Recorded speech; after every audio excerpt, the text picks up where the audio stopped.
Distinguished delegates, dear colleagues, despite the initial peace treaty in Washington between Armenia and Azerbaijan, I would like to bring to your attention fundamental issues we believe have to be addressed if we really want to talk about long-lasting peace and stability in the region. Otherwise, we deal with the illusion of peace, not the real peace on the ground. The first and most urgent humanitarian issue remains the immediate and unconditional return of Armenian prisoners of war and civilian captives held in Azerbaijan. Despite clear obligations under the Geneva Convention, at least 23 Armenian prisoners of war continue to be unlawfully detained and tortured long after active hostilities ended. Their prolonged detention not only violates international humanitarian law, but also undermines any prospect for genuine peace.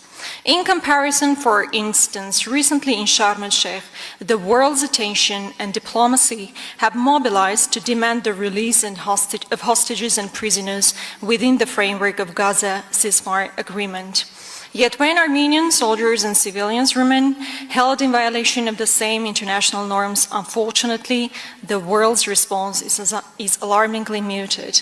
Human rights cannot be selective. And I'm sitting next to a Ukrainian delegation. I could hardly imagine that they can accept any type of peace deal that excludes the return of their compatriots from hostage. Equally urgent is the protection of Armenian cultural and religious heritage in Nagorno-Karabakh. My colleague has also mentioned this.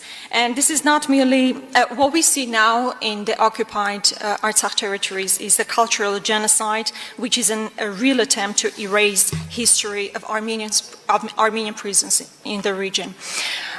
Dear colleagues, in 2023, more than 100,000 Armenians have been forcibly displaced from their ancestral homes in Nagorno-Karabakh, one of the largest acts of ethnic cleansing in the South Caucasus in recent history.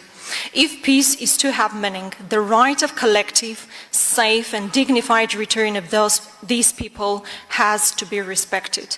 The right to return is not a political slogan, it's a fundamental principle of international law. To deny this right is to legitimize the forced depopulation of a region that has been Armenian for millennia.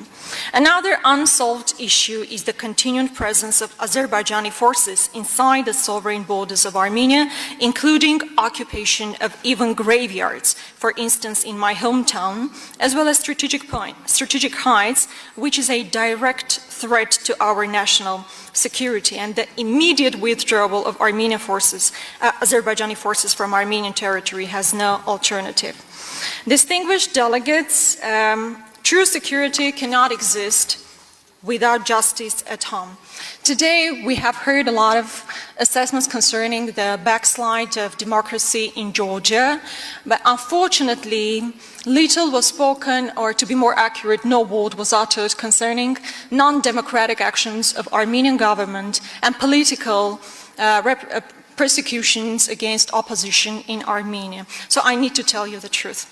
Sadly, today there are dozens of political prisoners in Armenia, including our colleague, Member of Parliament Artur Sargsyan, 2 archbishops, which is unprecedented in the history of Armenia, prominent Armenian philanthropist Samvel Karapetyan, many opposition mayors, advocates, high-ranking clergies.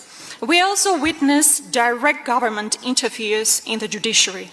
The dismissal of the head of the Supreme Judicial Council, reportedly following an SMS from the Prime Minister, and you hear it correctly, SMS from the Prime Minister, highlights the extent of political interference in the judiciary. Several judges have become known for consistently approving political-driven decisions, undermining the very notion of judicial independence. And by the way, Armenian population knows all those judges name by name. Courts cannot serve the law, must serve the law, not political power. When the judiciary becomes an instrument of intimidation, democracy begins to decay from within. And I need to be very frank with you. Armenian society expects some kind of assessment from our European colleagues. And this is something I need to mention. And to conclude, if Armenia is to survive as a free and sovereign state, it must ensure that no citizen is imprisoned for their political beliefs and that the justice system remains independent, transparent, and accountable. Thank you. Thank you so much.